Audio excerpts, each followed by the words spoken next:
he stopped breathing so many times during the night. And I found myself standing guard the entire night. So I didn't sleep at all. Maybe I dozed off a time or two, but I spent the majority of that night going in and just shaking that person.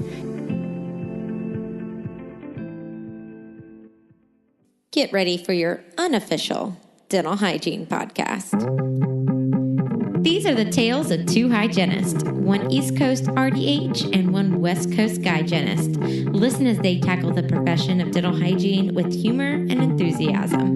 Now, please join Michelle Strange and Andrew Johnston as they tell you a tale of two hygienists. Welcome back, everyone, to another episode of A Tale of Two Hygienists, episode number 151. First of 2019. Yes. Happy New Year. Yes. Welcome to 2019. We have hopefully a lot of fun things planned for you this year. And thanks for making this happen. Another year, guys. We appreciate you guys for listening every week. You know, though, I did appreciate those couple weeks off, and I didn't hear a peep from anyone for giving us crap this year about taking any time off. So that's really good. I'm very happy about that. Wait, did you hear before? They may have said something about, like, I mean, it was positive crap. Like, oh, you guys are taking a break? No, that stuff. But, but this is what I learned on this break, and I think this is really key for everyone. Die Hard is absolutely a Christmas movie. and Good Will Hunting totally holds up. As a Christmas movie? Nope, as a regular movie. Oh, you just mean as like, oh, well, yeah. It was in the movie genre. Very it was good movie. That was the vein of movies that I've watched. Okay. Yeah. I did Home Alone and Home Alone 2 with my nephews. Not 3? No, I didn't do 3. Good girl. I've always liked you. Yeah. Good call on that one. Yeah, I just didn't. I can't even believe you watch it. You get none of my movie references, which always frustrate me. So I can't believe you even care that I would choose not to get Home Alone 3. But what I learned is that there are, like, the older I get and the more I watch these movies that I watched as a child, I'm like, these things were terrible. I should never have been allowed to watch them. Thank you. I know. You know, I was thinking at coming home, I was thinking the part where Buzz is like, beat that, you trout sniffer. I'm like, yes. If my kid ever called one of my other kids a trout sniffer, they would be smacked upside the head. Well, so what I was thinking so I have 3 nephews.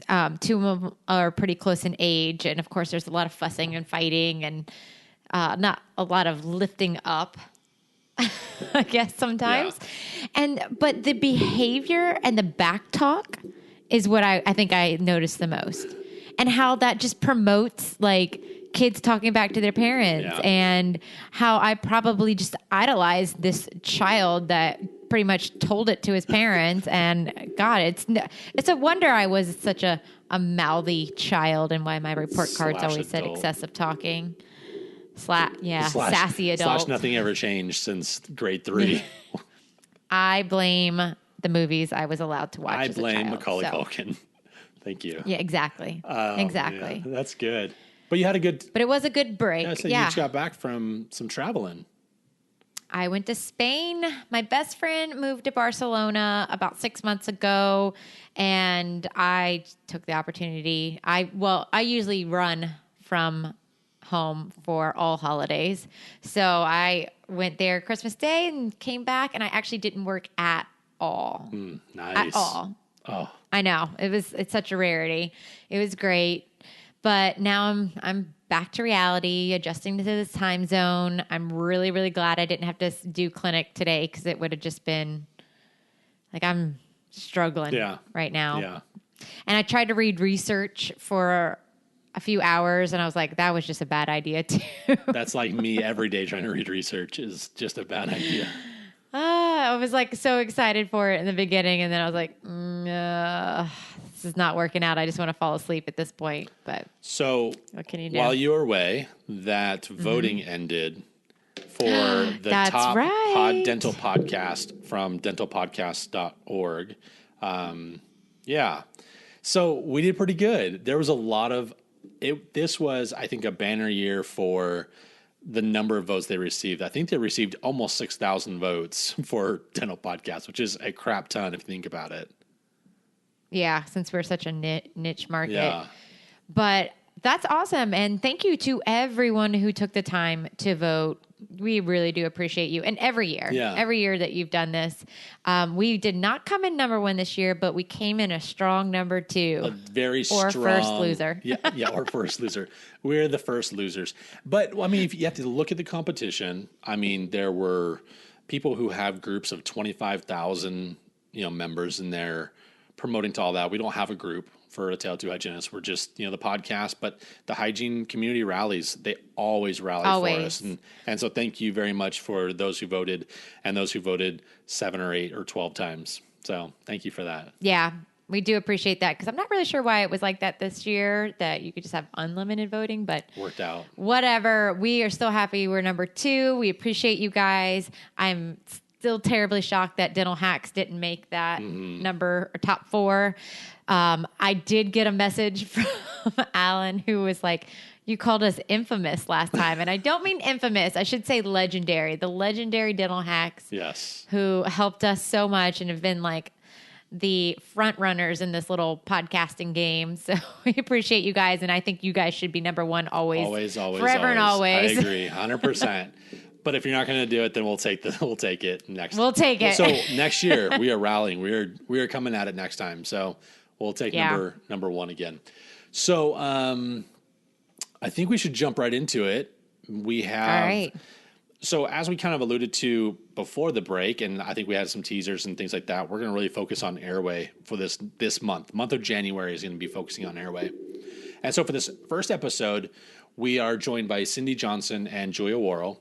And just as a quick reminder, so Cyndee is a hygienist and Julia is an RN. And so together they have dental and medical kind of a full spectrum view on sleep and airway and all of the things that we're going to be talking about. In this particular episode, I think actually, Michelle, I think you probably summed it up the best when you were quoting Uchi, when you're like, we need the 3 things to live. We need food and we need water, we need air. And so this particular one is talking about all of those physiological things that we need with airway and why is it so important. So, for example, what's the impact of airway in dementia and Alzheimer's, or on the relation to blood pressure, or I think they said like endothelial dysfunction or something fancy pants like that. So that's what we're going to be talking about this time, or we're going to be learning about as these two explain it to us. And I'm going to tell you what, the more I learn about airway, I can't unsee it. Everyone I see, their face, how they breathe, I just can't unsee it now. And it's almost going to drive me crazy. Like I know just enough to be dangerous at this point or be annoying to my friends and family and patients. And so I'm really, really excited to just dive in and start helping people because once you hear it, it's going to make so much sense to you. And then once you start applying it and just noticing things that looked so obscure or nuanced or small or not even like, I don't even know the word I want to use for it, but this is the jet lag making my inability to think of words even worse. Not the wine. But not the wine this time. It's just, I wish that was the excuse. But once you learn about these things, you're going to start to see it. And it's all just going to be like the snowball effect of like, oh my God, I get it. That's why this patient has been struggling. That's why this patient maybe still has dry mouth. That's why this patient, plaque accumulation is here. And then it's just going to go down even far. It's going to blow your mind, guys. It really is. And I think the really cool thing about what we can bring to you is you'll get all of that. And then because Cyndee's forte really is introducing all of this and how does it translate into dental hygiene, you're going to be able to take all of that and apply it right away. So I really hope you guys enjoyed this first episode, part 1 of 4 on Airway with Cyndee and Julia. Hey, Michelle. Yeah. It's time for the interview. Oh, but I had something else to say. We need to let the experts talk now. Fine. So this is episode 1 of a 4-part series, and we're really, really excited to be here and be doing this with you guys. This is all about Airway and how important Airway is, and it's become kind of a buzz topic, or trendy topic right now. And we are joined with, let's see, repeaters. Repeaters, yeah. Repeat offenders. Repeat offenders, yes. We're like So bad pennies. introduce yourself so they know your voice and kind of who you are and what your lot in life is for Airway. Well, I'm Cyndee Johnson, and I'm with Scalar to Schedule. We are a hygiene mentoring company and advisor for dentists who really want to take themselves to a higher level in their practices. My passion for team involvement with anything is really key and important. And Julia and I were two ships that met in the night somehow. I don't remember. Yes, I don't remember. I feel like it was on a podcast here, but maybe not. And we both were struggling with the lack of integration and collaboration between dentistry and medicine and other professions as well.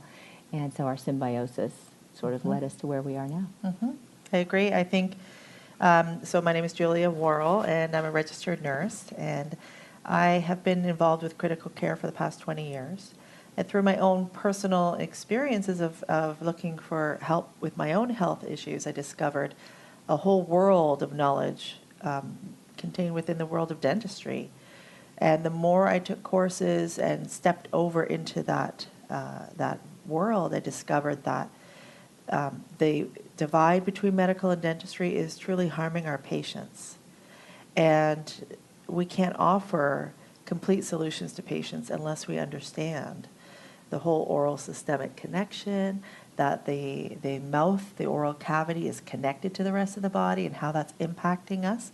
And so when I started chatting with hygienists, felt that there was a real synergy there, that among nurses and hygienists, we could really be agents of change and help to push forward an industry that was struggling to get the collaboration necessary to provide effective treatments. So doctor to doctor, it's very difficult to create a lot of change, but I feel we have a perfect opportunity here as hygienists and nurses, since we're holding the hands of our patients and they turn to us for guidance, that we're really in a blessed position if we collaborate and share our knowledge to help a lot of people.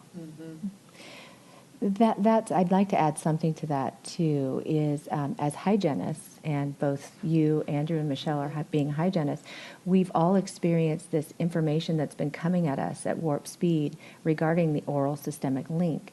And many of us have been practicing with that methodology and idea in mind for many years and really understand the struggles just with dental conditions, periodontal disease, for example, and how challenging it can be to get a blood test from a physician or get an okay or an approval before a surgery is going to take place when we know how sick our patients are. So upping the level and really encompassing the entire body with medicine and the airway, which is really the gateway, as we know the mouth to be, but the airway, without this, we have nothing. So this is really important stuff. Yeah, and Michelle, you raised an interesting thought that airway seems to be a buzzword right now. It seems to be a hot topic. And my concern about that is that we're careful not to lead our patients to believe it's just a fad. Because it totally is not a fad. It's just the science is finally starting to catch up with what our patients have been struggling with for years. And if we look back, we see that in 2008, the BRAIN Initiative was started. I think George Bush participated in that. And that was really to map the brain. Then in 2013, the Obama administration put more money into now looking at the function of the brain. And what that's done is it's really allowed us to delve deeper into what is happening in our patient's brain, of course connected to the body, what is the effect through sleep. And so if we look at sleep in general, that is a huge topic right now across the board. What we are focusing a lot of our attention on is airway, because in medicine we're looking at sleep and we're not necessarily connecting it to the the entryway, the portal. How does the air get into our lungs? How does the air get into our brains? We're a little disconnected with that, so we have work to do on that side of it.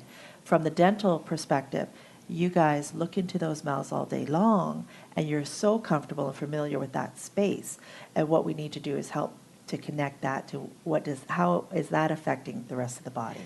I agree with you, Julia. When I heard the buzzword, that word kind of hit me too, because you're right. And that's unfortunately how things are transitioned oftentimes.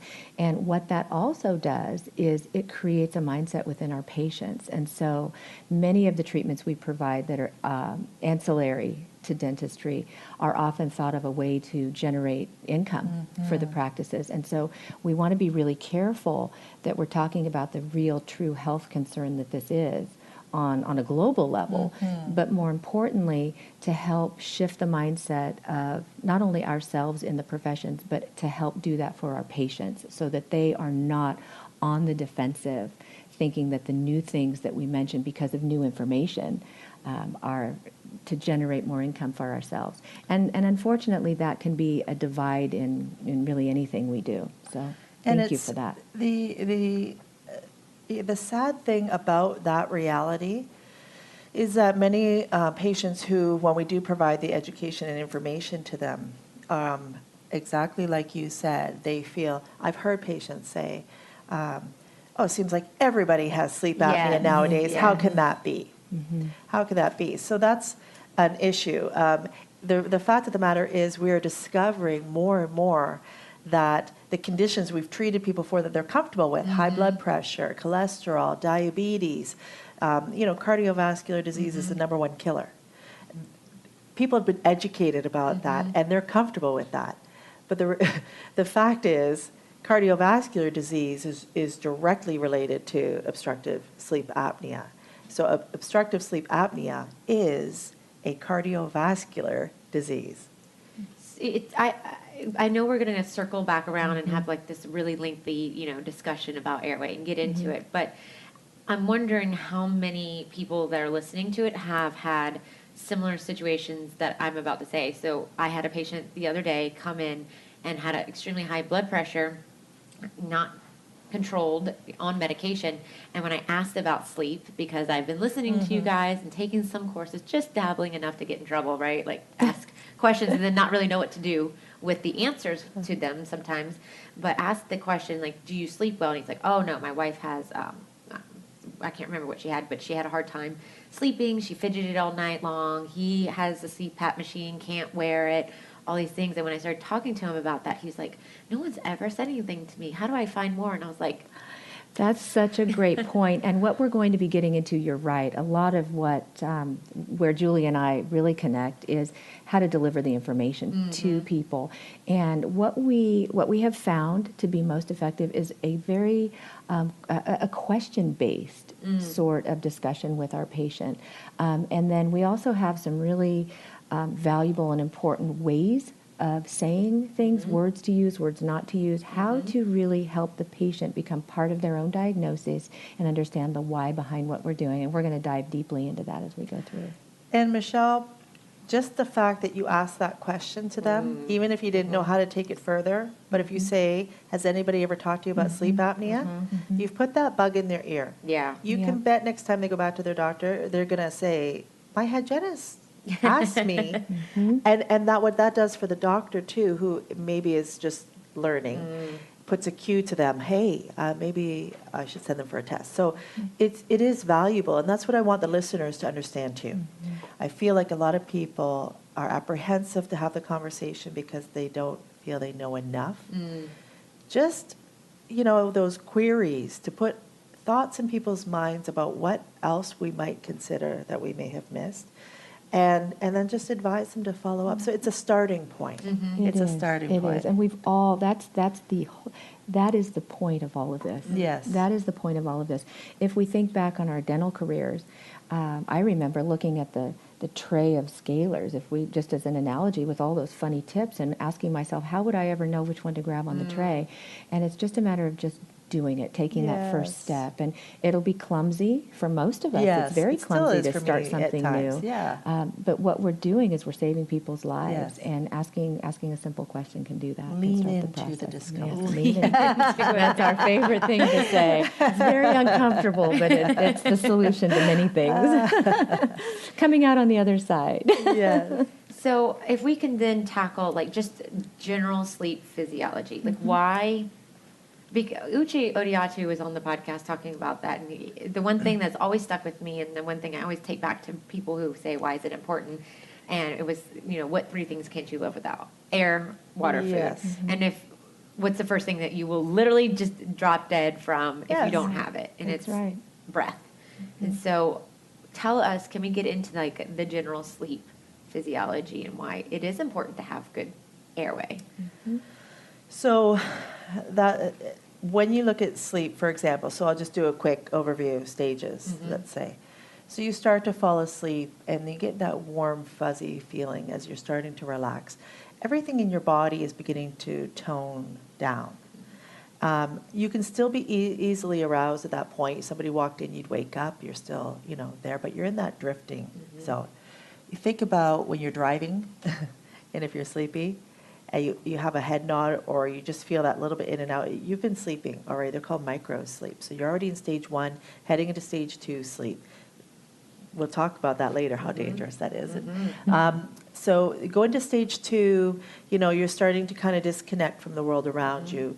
Your muscles are relaxing, your blood pressure's going down, your temperature's going down, your heart rate. So the body is getting prepared to let the body relax while the brain repairs itself during the night. So what we see is when you transition from stage 3, where you have now people could walk into the room, you're not going to wake up that easy. It might be a challenge to wake you up. And you're unaware completely of your surroundings. Then you switch into REM. And in REM, your brain is more active than it was during the day. Oh. It's more active. And it is clearing away. It is, there's different schools of thought, but basically the thought is it's pruning away from your day all the inputs that you don't need. It's getting rid of the clutter, getting ready for the next day. It's like rebooting. It's rebooting. And so you switch back and forth between that because during the night you have body repair and you have brain repair, and they take turns. They alternate, okay? You get the neurological wastes of all of that work get purged. Your brain actually, the cells shrink during sleep so that you have more volume so the fluid can go around and clear out, and then it dumps. And so there is like a brain drain that occurs. You have to have sufficient amount of each stage for body healing to occur and for brain healing to occur, to be reset. So for example, if you don't get an appropriate amount of REM or deep sleep, your brain is not going to get that clearing. You're going to wake up feeling in a fog. You're going to start to have memory issues over time. We'll start to see dementia. We'll start to see Alzheimer's. You can look back at Alzheimer's patients and see 10 to 20 years before, they had sleep issues that weren't addressed. So of course, this is all a very basic overview, all right? But the problem occurs if the brain doesn't get the oxygen it needs. So we talked about how vital oxygen is.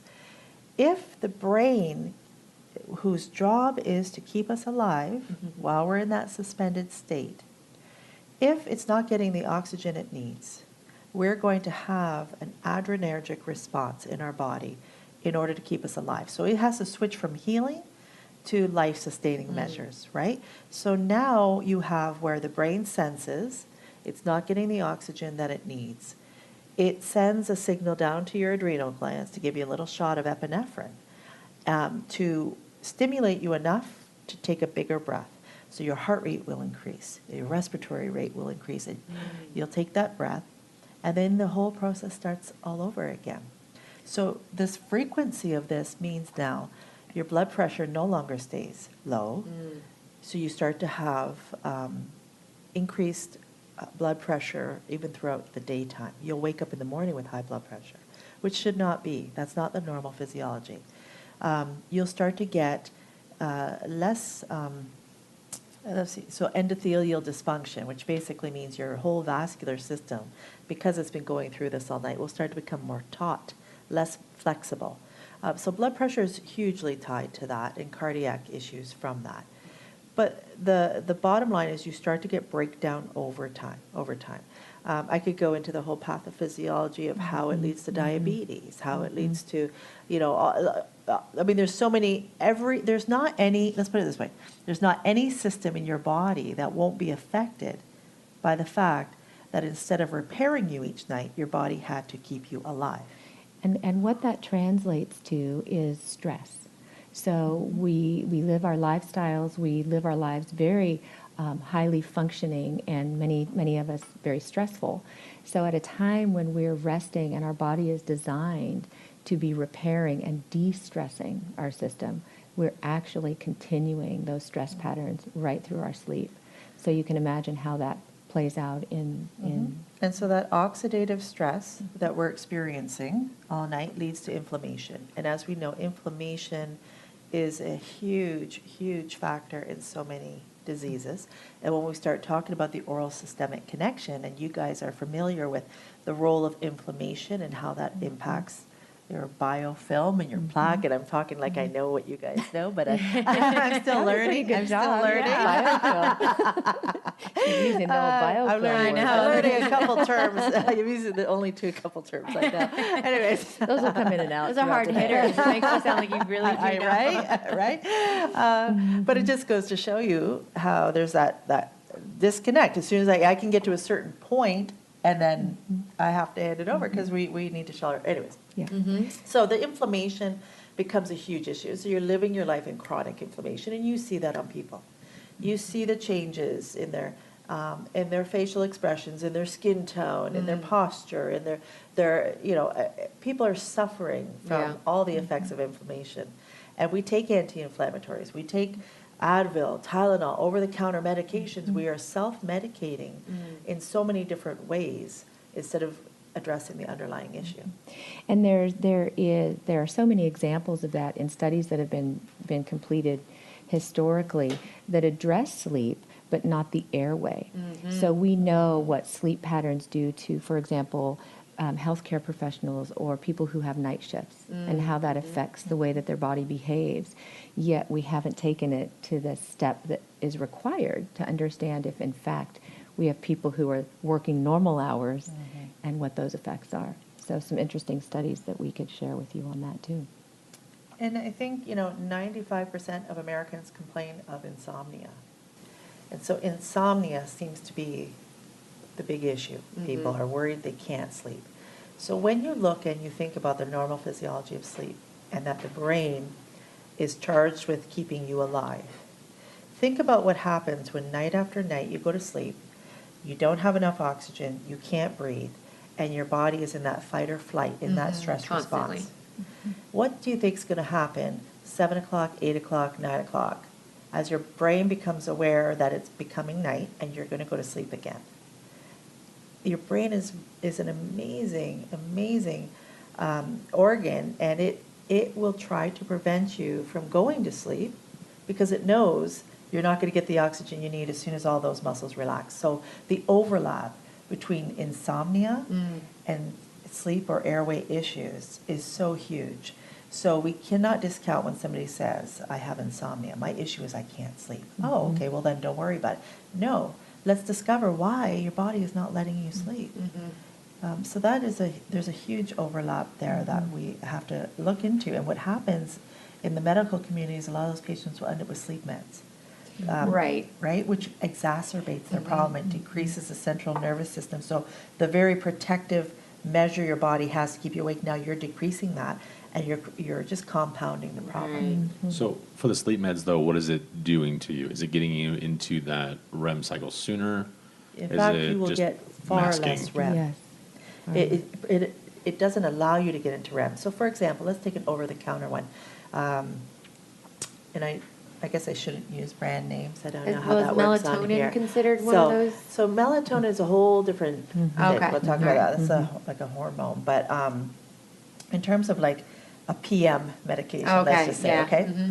or an antihistamine, which, yes, it's going to make you feel sleepy, but it's an anticholinergic medication. The switch, so there's a brain switch. So you go from deep sleep to REM like that. It's not like you have to phase into it. Okay. It's a switch that occurs, okay? That switch is a cholinergic mediated switch. When you take an anticholinergic medication to help you sleep, well, what do you think it's going to do to that switch? It turns it off. So you won't get REM. And what there are studies that say people who have taken this medication, it's like 3 times a week for 2 years, are at 80% greater risk of having Alzheimer's. Oh, wow. Because again, you're not getting that switch, you're not getting the The clearing brain's out. not repairing itself, Yes. all of those things. Yeah, so a lot of the ways that people self-medicate to deal with their sleep issues is harming them further. And as medical providers, anybody who is in contact with a patient needs to educate themselves in order to help patients, because they're desperate and they don't know what to do. They're just not getting the sleep that they need.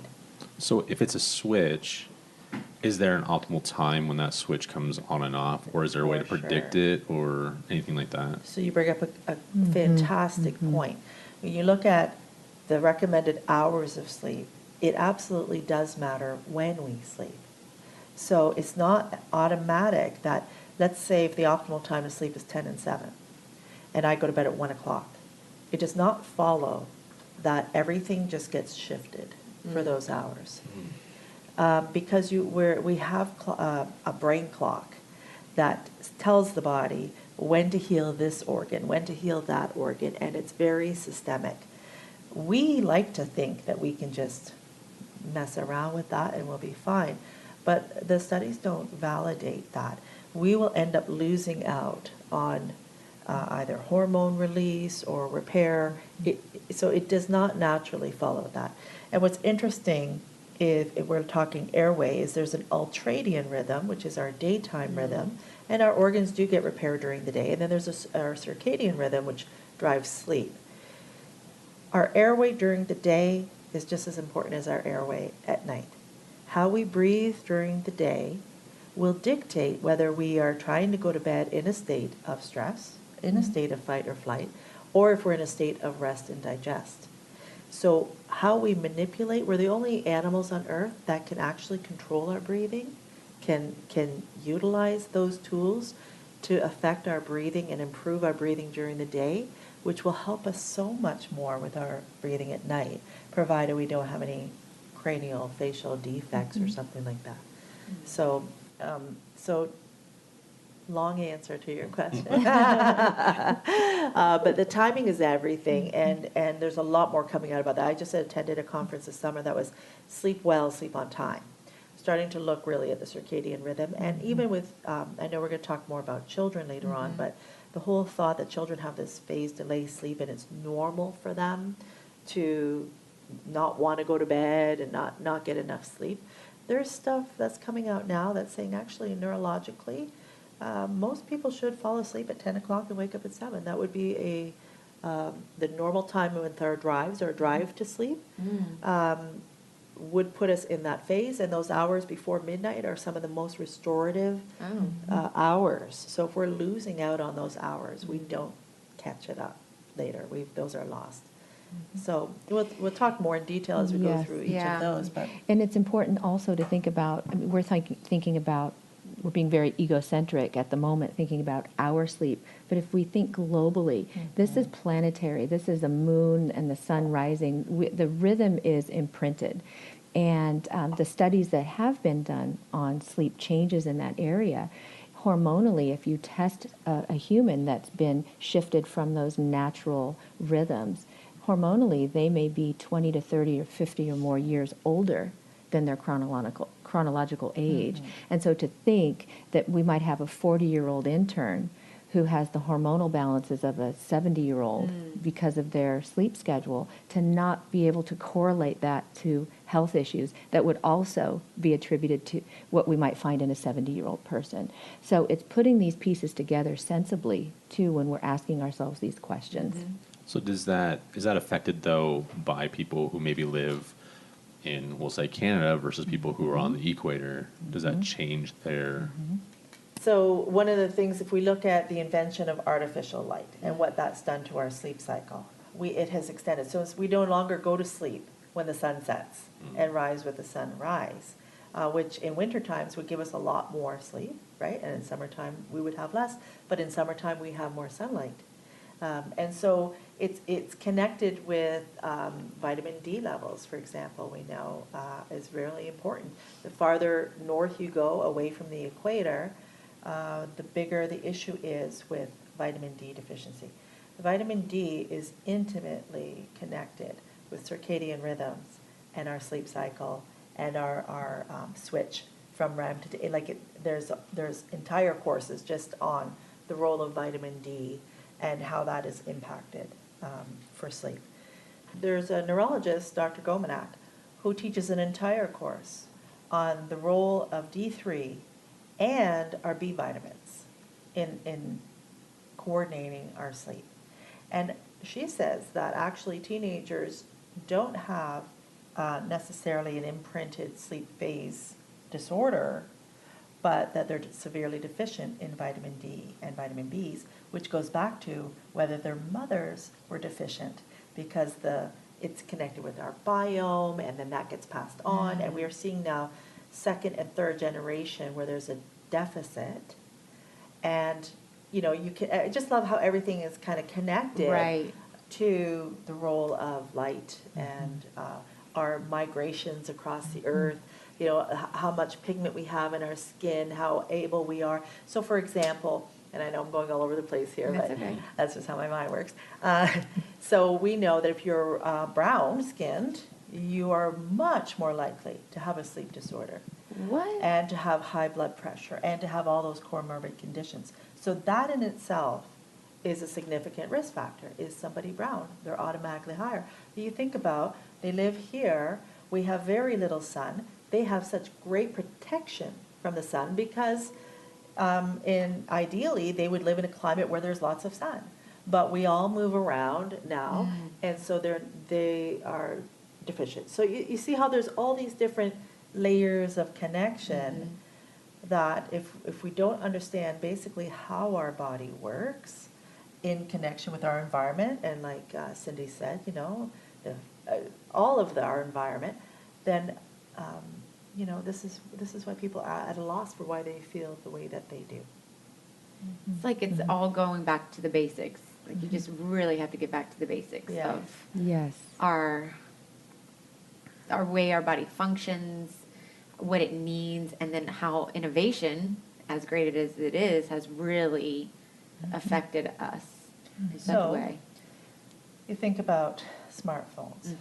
So if you were born 1995 or later, you've never known a world that did not have a smartphone. So we are seeing significant issues with teenagers nowadays. They're getting maybe 5 to 6 hours of sleep a night, and they need about 10. Try to convince a teenager to go to bed. Except on a Saturday morning. And you Except can't on get a them Saturday up. morning. Yeah, they sleep all weekend, yes. Yeah, so hygiene, when we talk about hygiene, part of it is, allowing ourselves time to shut our brain down before we go to bed. Trying to create rituals that trigger our brain to know we're getting ready to go to sleep. Shutting off screens at least an hour before. Even during the night while you're sleeping, if you hear a ding on your phone and you look at it, that light, bam, it triggers your brain, and then you need, that could affect your ability to fall back to sleep for up to 2 hours. You need about 30 minutes of darkness, of black, to create enough melatonin to help you fall into that sleep. So we have lights beside our bed. We have even the flashing, as our phone is charging. All of those different things. You think about alarm clocks. Yeah, you go back again to what I said about the brain. The brain's job is to keep you alive during sleep, all day long, but also during sleep. So it's constantly scanning your environment even while you're sleeping, and it is aware of lights going off. It has the ability of light sensors in your skin. It picks up if there's lights. Well, I think referring to what Michelle so aptly brought up, getting back to the basics, think about generations past and what the systems were in place, say with your grandparents or your great-grandparents, and when did we have our meals? When did we settle down for a bath? When did we read a story? When did we turn off the lights? Those are things that actually, they were woven very well into the environment. We didn't have televisions going and all of the things that we have today, which have so many positive attributes, but we are seeing the costs associated with that. What do we do about that? Well, we have some ideas that we can share a little bit later. The one thing I wanted to add to that too, that we haven't really delved into, Julia, is we talked about the physiology of sleep as it relates to the person themselves who are falling asleep. But what we didn't touch on was how people who aren't getting enough sleep, the effects of their interrupted sleep, their behavior during the day, and its effect on the other people around them, and how that plays a role in their sleep. And that's a very, very important part to be considering as well. And I want to share an analogy, just a sample or an example of something that I experienced. We all at this table travel probably more than we're at home, right? We were just saying, I think I've spent the night in my head place. has kind of been like selfishly, like, what does this look like for people who travel? Well, it's interesting, and thank you for saying that, because we're all being introspective. Gosh, what is my lifestyle doing to my sleep pattern? Yeah. And what I want to touch on right there is what you just did. Is these comments stimulated a thought process in you that was self-reflective. So when we get into talking with our patients, that's what we want to do, is be able to stimulate a self-reflective comment that could help bring them into what we're doing. I know I went off on a tangent, but your timing was impeccable. Good. It's really important. But because we travel, and I was just starting to say, I told Julie, I think I've spent one night in my place in the last 45 days. And so we're on the road a lot. And also I travel with other people at times. And I want to tell you about a situation where I was with a group of people, and one of the men went to sleep, and we were in a small quarters, and he started off with the snoring, and I thought, wow, there's some serious issues here. But where it really went off the rails for me was he stopped breathing so many times during the night. And I found myself sitting guard, standing guard the entire night. So I didn't sleep at all. Maybe I dozed off a time or two, but I spent the majority of that night going in and just shaking that person. Now, the wife doesn't sleep with him because of the snoring. And yet here's this person, and I thought, I'm going to be in this group where somebody could possibly not wake up in the morning, and we have a solution for this. So here's the clincher. I asked in the morning, has anyone spoken to you about sleep apnea? And his response was, well, yeah, my doctor mentioned it to me. I have a CPAP.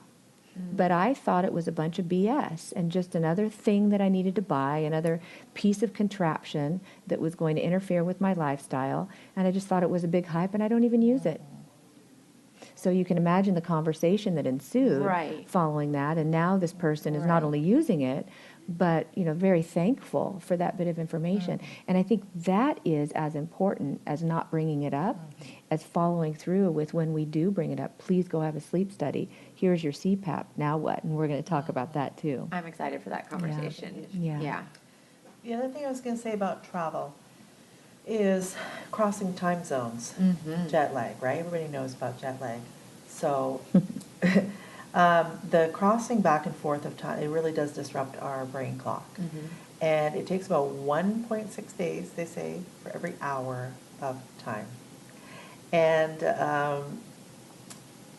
many times we just jump right back in and don't really allow our bodies a chance to kind of deal with that, which is why we could be at risk for inflammation and those types of things. And there's different products out there that help kind of mitigate that and get you back regulated as soon as you can. But you think about the time change, we can self-induce jet lag by not going to bed at regular times. So we stay up 2 or 3 hours late one night, and then we get up at the same time the next morning. Our body has lost those hours, and it's the same effect as if we change time zones. And we don't necessarily make that up the same way if we think I'll sleep late on a weekend. It doesn't translate like that, hour per hour. And a perfect example of the effect of this is every year with daylight savings times. We know when we lose that 1 hour, heart attacks go up about 24%. So why do I always joke, I will vote for whoever gets rid of daylight savings. I'm right there with you. I really don't care what your policy is on anything else except for daylight But then savings. our I hate children it so are much. walking to school in a pitch black. Yeah. You know, I know, and it's like you got all these things, but when you put it in that kind of perspective, like, could we just walk with them for that hour? Could we just increase every month by 5 minutes? Could we just could we do that? Yeah. That goes so back into yes. history. But the interesting, so life hack on daylight savings, when you know you're going to spring forward, save up your hour. Don't set your clocks back until your alarm goes off on Monday morning, and then push it forward and give yourself an extra hour. I haven't figured out the hack for the other one. I don't know. Yeah. So I'd like to, as Julia and I talk about some of these areas more deeply, I want to circle back to that person that I was referring to with the CPAP, because there's so many fingers that come off of that, getting to know a little bit more about this person and how they have been dealing with this, and what the medication lists look like, what the habits are as a result of it. So very interesting. And there's many people I meet in the, like, so they come into the emergency room and whatever, they're, you know, and if I screen and I say, I really think you have a sleep issue. And I always know when they turn and they look at the wife, or they, you know, they turn and look at each other. Yeah. And they will say the same thing. They went for the test. Yes, they were diagnosed. Yes, they have a CPAP. It's in the closet. And again, that's where having the confidence to have the conversation, to do the education. I was at a conference where a cardiologist stood up and asked a question and said, how, you know, we send people for their test and we put them on CPAP. The compliance on CPAP is high, and they get blamed for it. And they said that the amount of education that the patient needs, right? The hand holding, the education, how are they ever going to have time to do that? How are they supposed to do that? And who is supposed to do that in their office? And I stood up and said, we will do it. Yes. Let us do Yes. it. You know, nurses, hygienists, let your staff do it. And I said, you know, not to whatever, but like, these conferences, there's doctors and doctors and doctors, and you're discussing the issue, you're discussing the problem, you're discussing the lack of compliance and the frustration you have. But where are your teams? Well, we're going to dive deeply into that for sure. Yes. For sure. And it's no different than those of us who are recommending a water pick to our patient to use at home. You know, there are some of us that are still saying, go to CVS and buy one. There are still some of us that are saying, here's the box, take it home, read the directions. And there's some of us that are taking the pieces and parts out, throwing away all the cardboard and plastic, filling it up with water and showing them how to use it. Yeah. Which patient is going to have more success using that tool at home? Now, then you take it a step further. Are you bringing your tip in with you when you come in for your recare? And are we reviewing the use with the instrument in hand, or the toothbrush, or whatever it is? And imagine sending this box that we're supposed to now strap on our face all night or in our nose all night, and we think we have trouble getting compliance with a water pick or clear aligners or something like that, right? So they deserve to have the support. Or when a mom has a new baby, you know, there are some areas where they'll send a nurse to your home for a few nights just to help you, you know, with the madness that you're experiencing. Yet airway issues, breathing, keeping people alive is something that we just sort of, we've got it on a back shelf, because, as you pointed out right in the beginning of this, Michelle, it's a clumsy situation. If we don't, let me back up. We believe as healthcare providers and nurturing caregivers that we have to be able to lay out all of the steps before we can do it, or we have to know everything about it before we can talk about it. And it's about taking that first step, and then what does the support look like? And so because people feel that way, they do nothing. Yes. And doing nothing is not as good as doing something. So what that might look like could be any of those. So, the water pick illustration was great. Yes, the water pick is the issue. And even if we suggest it to the patient, at least we've put it in their mind. And it might be the provider who comes behind you that has the success and is able to fully implement. So that's fine. And what we want to show is that there's place for everyone in this. There is a place for everyone. And obviously, our expertise, as our expertise grows and our confidence grows, hopefully we take it on to mentor others to do the same too. So yes, yeah. it goes back to what we teach our teams is when we're doing any type of assessment. And I've certainly have been guilty of this in my career. And as I like to think every day we're all learning something right before we put our head on the pillow. We have this mindset, many of us, that we don't want to say something that might upset our patient or something that might have them drop their shoulders even somewhat. And so we've taught ourselves how to do assessments very quietly, how to take notes quietly, how to meet the doctor out in the hall before they come in to talk to the patient so that we don't bring them too far into what we're discussing. And the simplest way to do it is if you see it, say it. And that goes with anything that we're assessing on the patient. If we see them limping when they're coming in, speak to that. If we see them struggling for air, speak to that. And we're going to go through our assessment process. But if you see it, say it. Yeah. Even if you're tripping over your tongue somewhat to do it.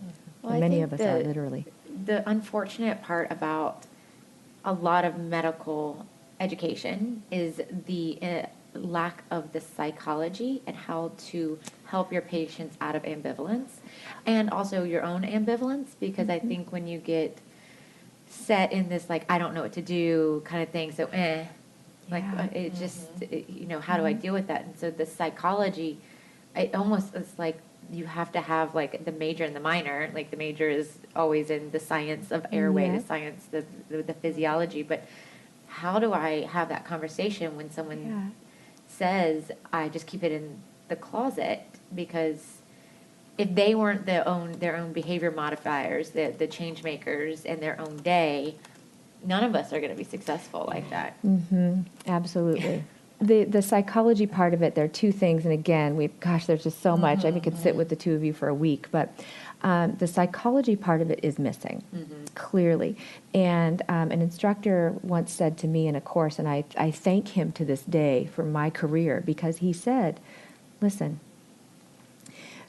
we have the ability to have somebody accept what we're talking about or not accept what we're talking about. And here's a key component of dentistry that people don't take into consideration.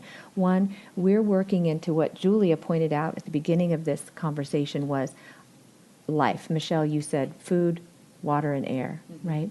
Yet we're in a profession, we're in a profession where we have two hands, foreign instruments that are metal and sharp, lights, and suctions, and we are right in that environment.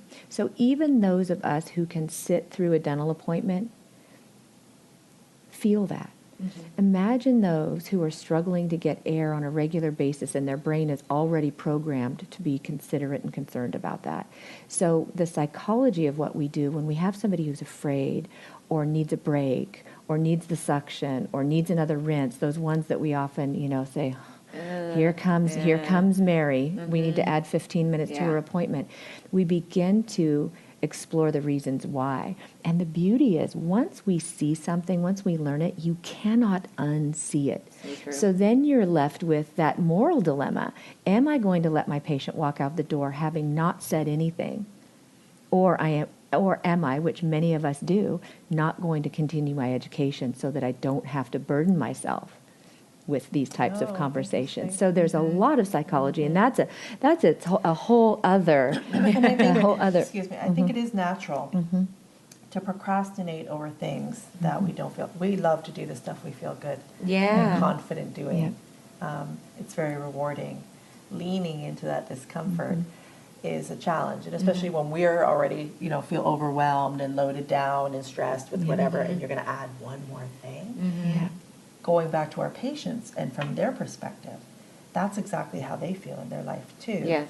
And the issue unique to this question with airway and the oxygenation of the brain is that there is brain damage that occurs in our patients. Over time, left untreated, depending on how low their oxygen levels are coming during the night, which you won't know unless you test. So it's not enough just to screen.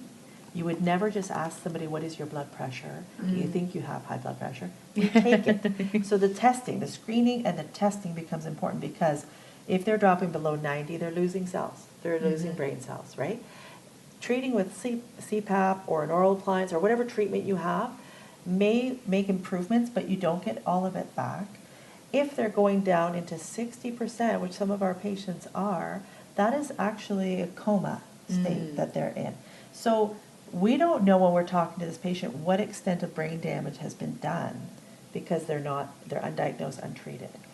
So trying to talk to them, you're not necessarily going to get the appreciation that you're hoping for.